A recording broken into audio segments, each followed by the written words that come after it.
I think some of the best managers are the ones that elicit and encourage feedback and innovation from their sales team and is not afraid of that. And I think that's the culture that you want to really foster within your young organization.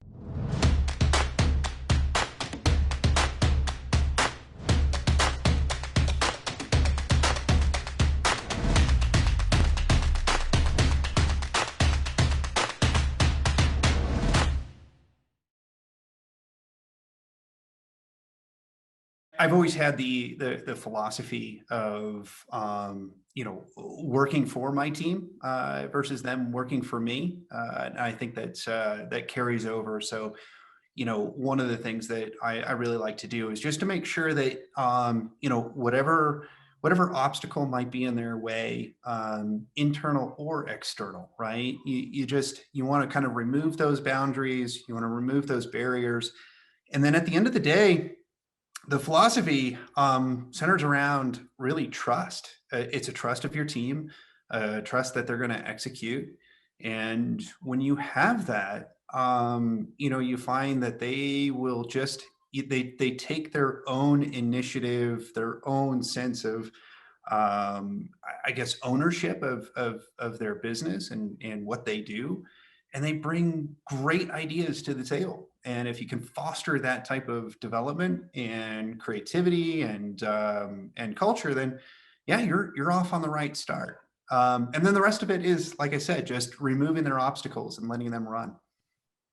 Okay, awesome. So removing obstacles, helping folks reduce friction and trust. Now, let's apply this to maybe a first-time sales leader. They've just stepped up from the individual contributor role. Now, perhaps some folks might feel like the trust and building the sense of initiative and reps could be a challenge because we're a first-time leader and we want to be successful.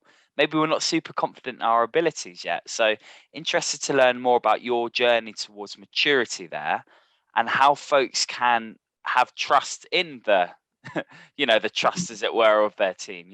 How can they kind of build that sense of confidence in themselves? Yeah, and I think that that's always a hard part because I think whenever you're stepping into a new leadership position, you get this sense of, and I think that we all do it, right? We all have that back of the voice that says like, I don't know if I'm ready for this, or am I really worthy? Here I am managing somebody who's probably got 10 more years of selling experience in front of me. And if anybody says that they don't have those self-doubts, they're fooling themselves because we all do.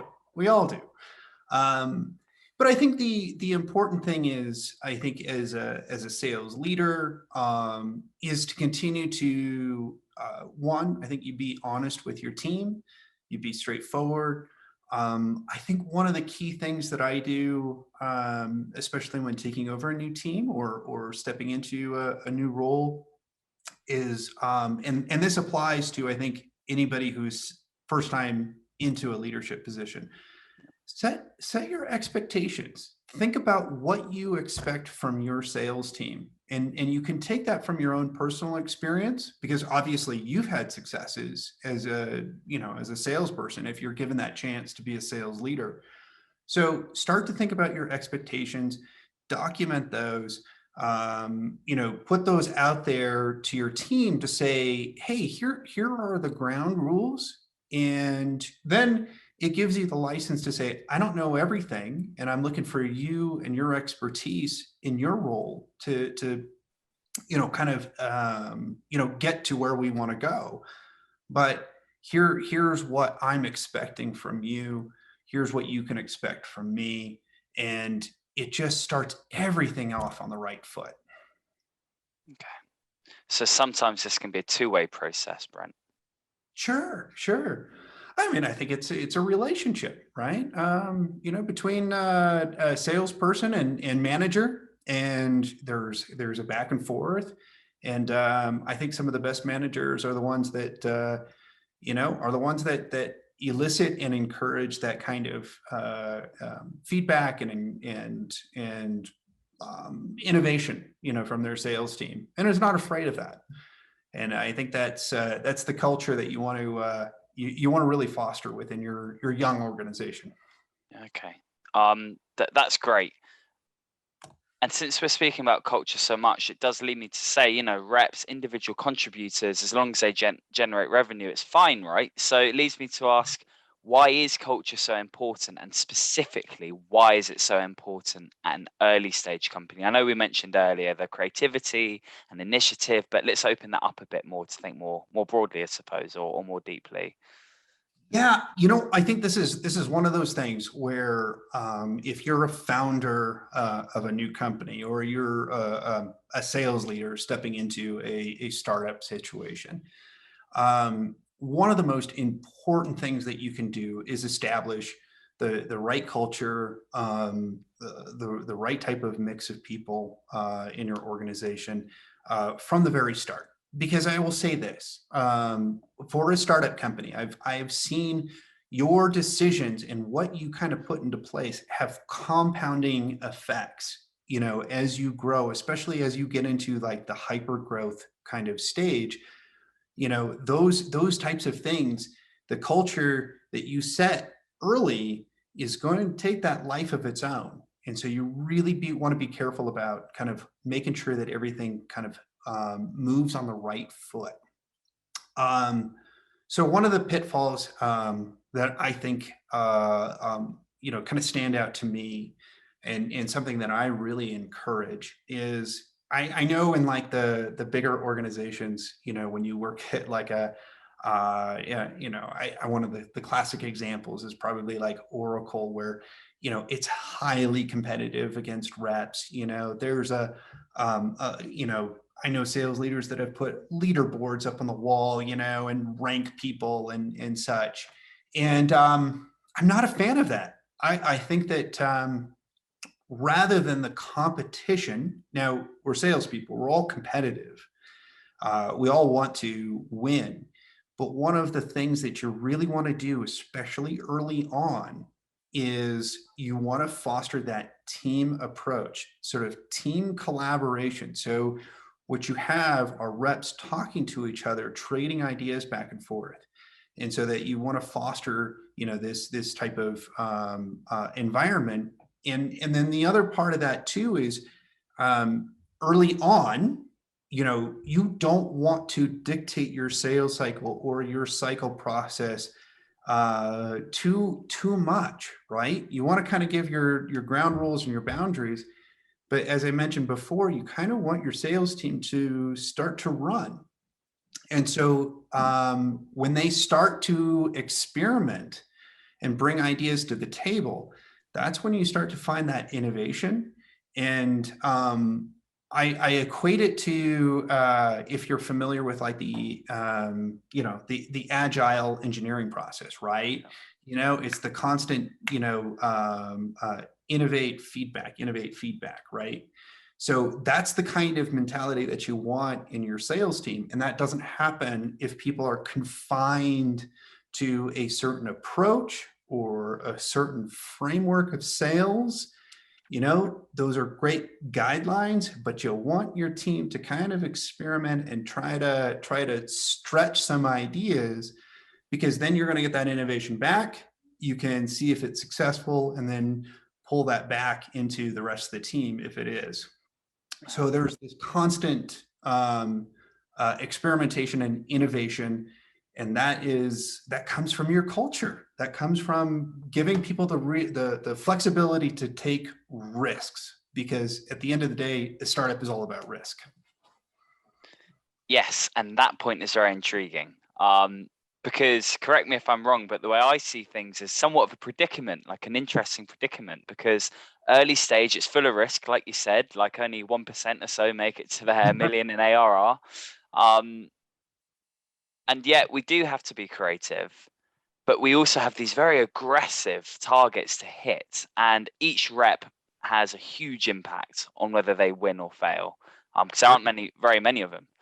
So I'm wondering how you manage that risk with still meeting those targets, roadmaps, and when to put it in and when to allow it to happen, and that whole interplay. Yeah, so I think that how you manage that risk, I think is one is, I think that you have to hire very well. right? And I think that's the first step in making sure that you minimize that risk. And so if you find the right profile of person that's going to flourish in that type of environment, that's what you want, right? And then, like I said, after you hire well, then you can start to set up some of those processes. You start to look at what metrics that you want to measure, and you keep a close eye on that, so that if you can start to see little upticks in, various moments. Now, every business is going to be different. If you've got a product-led growth strategy, you're probably going to be a little bit more process-centric, which is, you want to make sure that, okay, these demos are happening. Maybe you want to track and record those demos so that you can get that feedback loop of what's working. And then you want to push into sort of a quick, easy sales cycle, maybe 2-week POC or something. Now, where it gets a little bit more complicated is probably on the more enterprise side. Whereas if you've got your sales cycle of like 9 months to a year, well, that's going to have you're going to have different metrics, and you're going to have to look for little key indicators along the way. So what kind of meetings are we having? What are the results of those meetings? And then what's being, done after those meetings? What are the next steps? And sort of start to kind of figure that out. That definitely requires a little bit more creativity on your sales reps and a little bit more experience probably. So you have to kind of figure out whether you're going to be kind of more, one way or the other, but both require just a very studious look at kind of where your metrics are. And then again, innovate, and then put that into the feedback loop, and re-experiment, reevaluate, re-experiment, and that's where you want to try to track those early metrics. Yeah. Okay. I'm really glad you bring up metrics, and it's one I want to return to, but you also talked about hiring. So first off the bat, what are some of the key characteristics and personality types you're looking for in, your first rounds of hiring? Has that changed at all for you? Well, probably in the 20 years of selling experience and sales management experience, I've kind of honed a little bit of what I'm looking for. Now, I think there's some core sets that sort of are the obvious ones, like work ethic and experience levels. But if I could kind of boil down into essence, I look for really 3 type of characteristics when I'm interviewing somebody. One is, obviously the integrity of that person has to be there. If they don't have integrity, don't even talk to me, right? Like, I want somebody who is going to be honest with me, honest with the customers, because that is, at the end of the day, everything, right? But the other 2 characteristics, I think, is one, I'm looking for the credibility of that sales rep and their authenticity. And so credibility kind of comes to like, how do they come across in terms of, can they talk about a subject matter, and can they be technical in that subject matter and get passionate about how they describe it.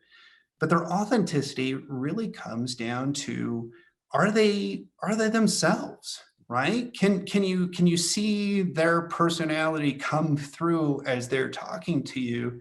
And do they have a genuine curiosity for customers and a genuine desire to be able to solve customer issues and problems? And I think the classic example of non-authentic is probably your used car salesman that is coming in there. But I will say this: buyers have a very acute sense of BS when they're working with salespeople. They know. I don't know how they can sniff it out, but they know if somebody is not being truthful in presenting themselves. And then that carries over to, are they being truthful about the product, or truthful about the service? And so authenticity is really, really important for me. It's an area that I think whenever I look at my top sales reps, they are the most authentic, genuine people that you would ever meet in your life. And those are the people that shine. That's what you're really looking for. Okay, that's yeah. Authenticity would strike me as one of those skills that might be hard to coach, and I'm wondering where you fall on that those skill sets where you think people just have to have them or it doesn't really work, and those other ones you think can be trained. Yeah, no, I 100% agree with you.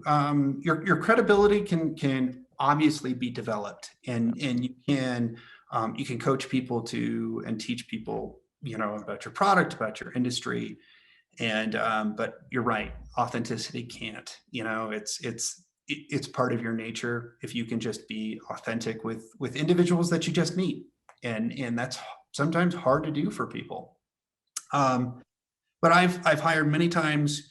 If you're looking at the trade-off, right, between your authenticity and credibility, I would opt for the authentic person, because when you're looking for credibility, and you might be hiring like young salespeople because you have a product-led growth strategy.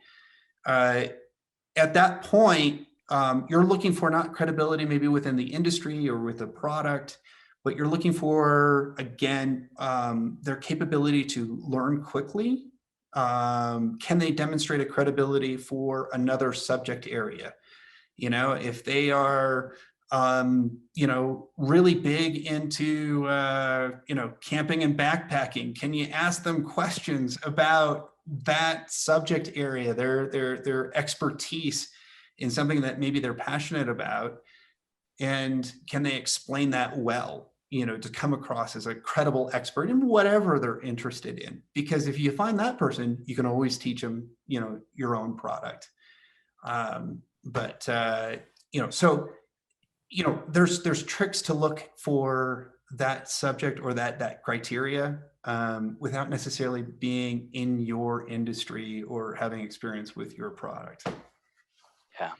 Yeah, absolutely. And that sounds like it goes back to that baseline of this person can do this kind of thing. And that could be coached even further or perhaps not. Yeah.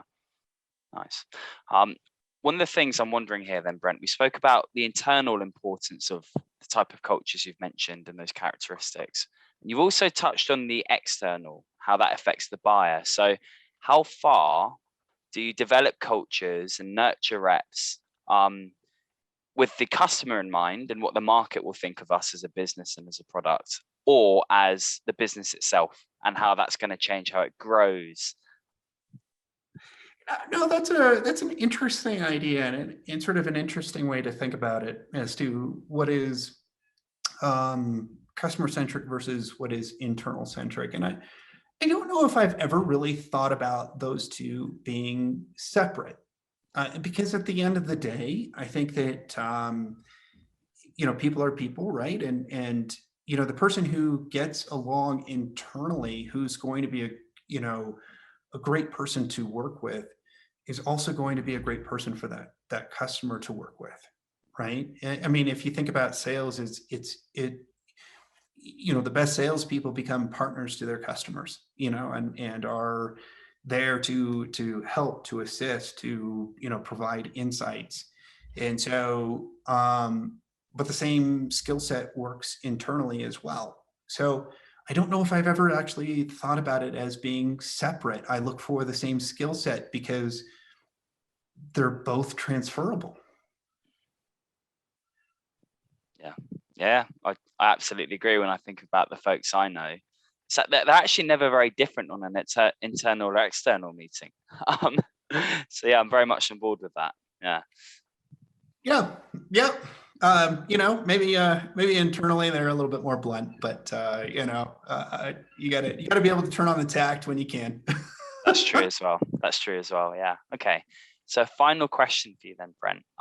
If you're in a room full of sales leaders and perhaps the best early stage sales leaders to ever do it, what would you ask them?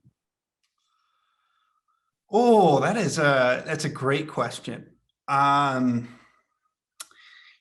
I think that you know, there's there's a lot. Certainly, I think some of the more obvious ones would be kind of okay. What metrics do you measure? Like, how do you measure that? But I think that I would kind of gravitate more towards again, because I stress the importance of hiring so much. I would probably ask them more about what type of persona do they like to hire? What are sort of the key markers of how they build those teams? How do they diversify their teams to make sure that uh, their players play off of each other's strengths and creating partnerships within their organization? Because again, those those early kind of core hires are going to set the tone for everything else. And then, because once you start to get into that hyper growth, you start to control the culture and sort of their and that experience a little bit less and a little bit less as you get kind of further removed, from the field operations. And so I think I would ask them kind of how they make sure that tone gets set right from the very start.